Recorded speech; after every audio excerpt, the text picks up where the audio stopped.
मी सुनील नामदेव जाधव, वांजोळी तालुका खटाव, जिल्हा सातारा.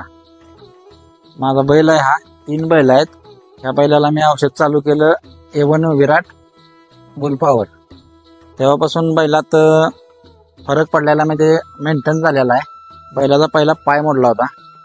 8-10 फायनल घेतल्यानंतर पाय मोडला. त्यावेळेला बैल स्थूल झाला.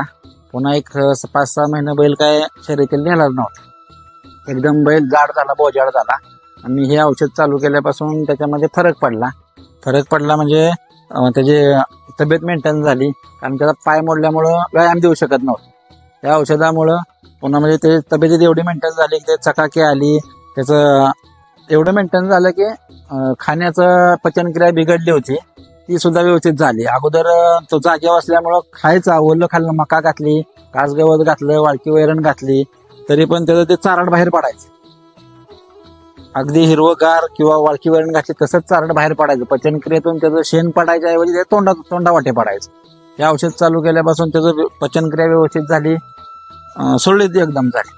आणि दुसरी गोष्ट म्हणजे बैल पळून आल्यानंतर त्याला थकवा अजिबात जाणवत नाही. अगोदर कसं बैल पळून आल्यानंतर थोडा थकवा जाणवायचा, पण आता हे औषध चालू केल्यापासून विराट बुलपावर, तेव्हापासून बैल असा थकत नाही, अजिबात त्याला थकवा जाणवत नाही. महिन्यात आलं की लगेच उकरतो, डेराकतो, त्याचं चालूच असतं. जसं की बैलांना नेल्या जसं करतो तसं पळून आल्यानंतर सुद्धा तो धरून पण देत नाही. मग त्याच्या अंगात एनर्जी वाढल्यासारखी वाटते ना, की असं वाटतं की त्याला काय अंगात भूत शिरल्यासारखं वाटतंय काय, असं वाटतं. आणि दुसरी गोष्ट म्हणजे बैलाच्या तोंडाला फेस येत होता.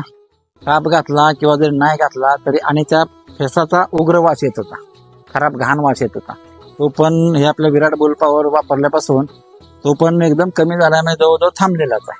जवळजवळ 1 ते 1.5 महिना झाला मी ते चालू केलेला आहे. मी सर्व बैलगाडा मालकांना एक आवाहन करतो की तुम्ही पण हे विराट बुलपावर वापरून बघा, फरक जाणवणारच. मला जाणवलाय म्हणून मी तुम्हाला सांगतो.